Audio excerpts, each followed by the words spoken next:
Hey guys, welcome back to Team Death Slinger. My name is Peter, and today we're trying to cram Minervamon into another deck, trying to make the card shine, and this time we're trying the DM engine. So, with the new SkullGreymon, having an inheritable that floats back a level 4 DM trait Digimon, we're going to try and make another Lego ball type deck where Minervamon explodes and we get a bunch of Digimon on the board that the opponent has to deal with. So, starting with our egg, 4 copies of EX9 Tokomon. I'm going to be completely honest with you. This egg does basically nothing for this deck. We had to run either a yellow or a purple egg.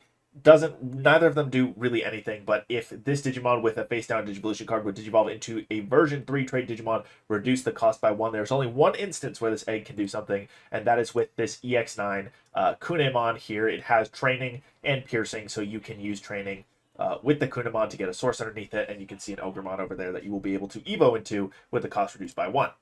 We are also going to run 3 copies of EX9 Gazimon from version 5. On play, you reveal top 3. Among them, add a DM trait card to hand and 1 card with the version 5 trait face down as the bottom source of any of your Digimon with the DM trait. The rest go bottom. Has a retail inheritable. This is just a purple level 3 that we can use to guarantee the consistency with MadLeomon. We have 4 copies of BT18 Liollmon. Your turn when this Digimon or any of your Tamers would Digivolve into a multicolored purple or yellow Digimon card, reduce the cost by 1, and it has retail. This will make MadLeomon a 1-cost Evo, and this rookie suite basically guarantees that we can run a perfectly functional level 4 core that can Evo into all of our level 3s, which is why we have a green Kunemon, and the Liollmon has to work around to level 4. There's an Angemon down there that will guarantee the color consistency. For our level 4s, 3 copies of EX9 Ogremon has training as well. When Digivolving, when attacking once per turn, by placing 1 card in your hand face down as this Digimon's bottom Digivolution card, delete one of your opponent's level 4 or lower. Nice way to trim the board. What we do care about with Minervamon is the opponent cannot have 2 or more Digimon, so we want to make sure we have ways to remove bodies from the opponent's board before we actually do the Minervamon thing. This also has an inheritable that says when attacking, draw 1 and trash 1. That's going to be a good way to get pieces in the trash for our little Minervamon ball combo. We're going to run 4 copies of BT16 MadLeomon. This Evo's on Liollmon for 2, and when attacking, this Digimon may Digivolve into a card with Liollmon in its name or in the hand or trash. We don't have Liollmon, so that doesn't matter, but what does matter is this inheritable that says end of attack. By deleting this Digimon, you may play a level 4 or lower Digimon card from your trash without paying the cost. We are looking to swing with Minervamon and use this end of attack trigger to float back a level 4, and then with the new SkullGreymon, we'll get a second level 4 and do some shenanigans with that. We are going to round out our level 4 count here with EX9 Angemon. Has training as well, and then on play when Digivolving by placing 1 Digimon card in your hand face down as this Digimon's bottom Digivolution card.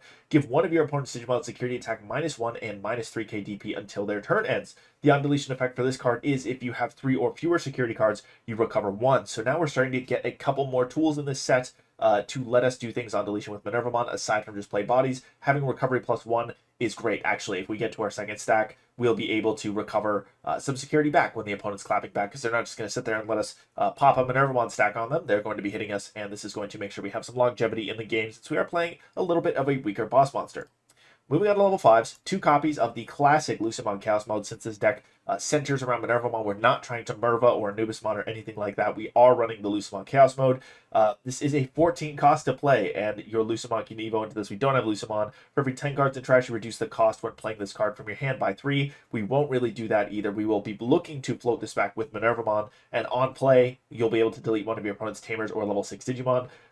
This is going to be great for popping an opponent's stack once you blow up the Minervamon. That's a good trade up. Blowing up an opponent's Tamer if they have some kind of linchpin Tamer that's really enabling their strategy. Just blowing up their Tamer and resetting the board is great with this card as well.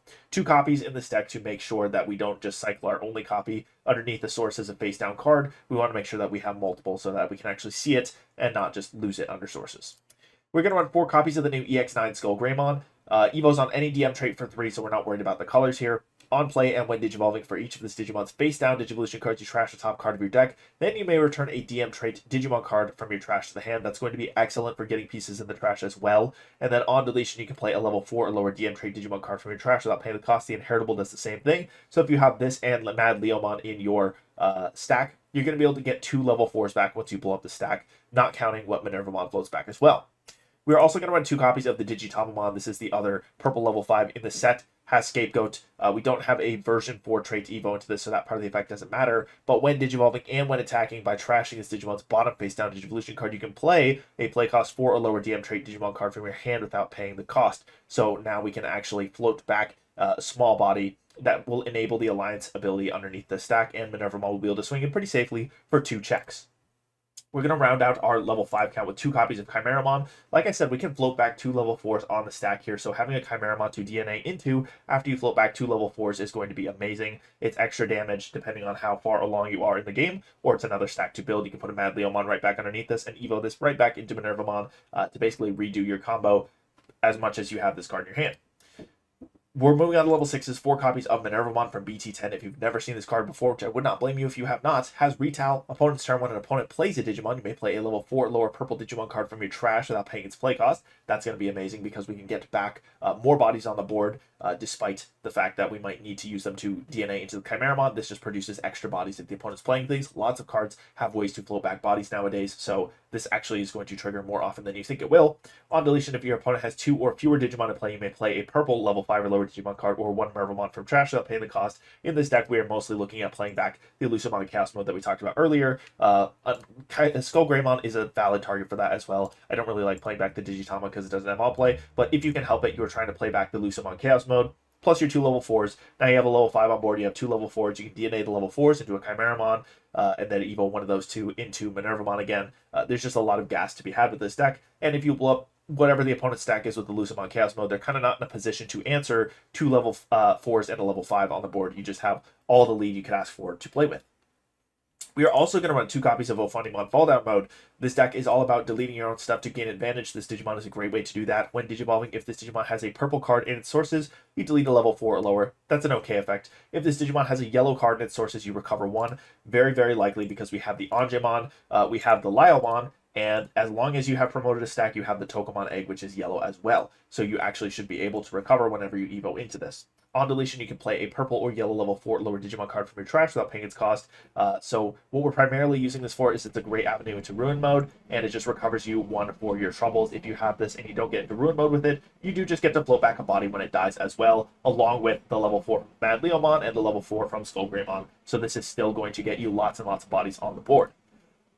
Speaking of the Ruin mode, 2 copies of Ruin mode on Digivolve and on deletion. You give the opponent's board minus 5k till the end of their next turn, and then end of attack, you delete this Digimon and one of your opponent's Digimon, you recover 1, and you hatch an egg. So it does tons of value for you. After you break down the opponent's board, hopefully by playing that Lucemon Chaos mode, you can evo into a level 6 and then hopefully get into a Ruin mode before they can promote up a big stack.